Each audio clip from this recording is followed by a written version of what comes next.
دوستو شکر ادا کرو اللہ جل وعلا کا، اس کریم مولا کا جس نے ہم گنہگاروں کو رمضان کریم ایک مرتبہ پھر عطا فرما دیا ہے۔ ناز کرو اپنی قسمت پر کہ اللہ کا یہ پیارا ایک مرتبہ پھر مہمان بن کر تمہارے گھروں میں آ چکا ہے۔ اسے ناراض نہ کرنا۔ گناہوں کے ارتکاب سے جھوٹ، غیبت، چغلی، لڑائی جھگڑے، کسی کا دل دکھانا، حرام دیکھنا، حرام سننا، حرام کہنا، موویز دیکھنا۔ اللہ کا مہمان گھر میں آیا ہوا ہے اور آپ موویز دیکھ رہے ہیں، ٹائم پاس کرنے کے لیے کمپیوٹر گیمز کھیل رہے ہیں۔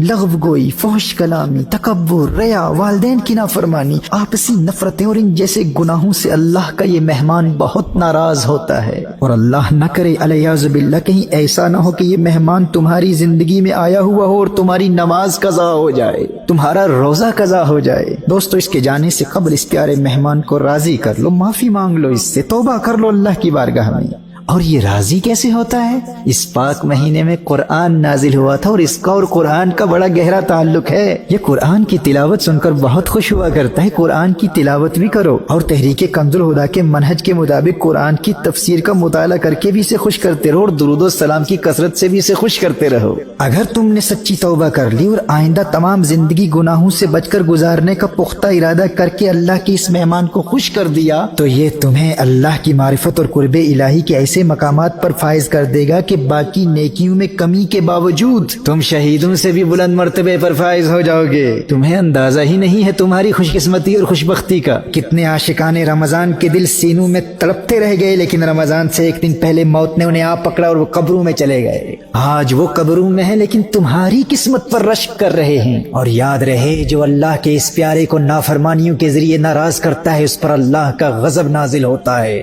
If you disrespect this guest of Allah by sinning, by missing your prayers, by committing acts that displease Allah and His beloved sallallahu alayhi wa sallam, and if you don't show hospitality to this beautiful guest from Allah Jalla wa Ala by fulfilling the rites of Ramadan, then remember what the beloved of Allah sallallahu alayhi wa sallam said about those who commit sinful acts in this blessed month of Ramadan. Hazrat Hani radiyallahu ta'ala anha riwayat فرماتی ہیں نبی کریم صلی اللہ علیہ وآلہ وسلم نے اللہ کی نافرمانی اور گناہوں کے ذریعے اس مہمان کو ناراض کرنے والوں کا عذاب بیان فرماتے ہوئے ارشاد فرمایا، جس نے اس ماہ میں زنا کیا یا شراب پی تو آئندہ رمضان تک اللہ اور جتنے آسمانی فرشتے ہیں اس شخص پر لعنت کرتے ہیں، اور اگر یہ آئندہ ماہ رمضان کو پانے سے پہلے ہی مر گیا تو اس کے پاس کوئی ایسی نیکی نہ ہوگی جو اسے جہنم کی آگ سے بچا سکے۔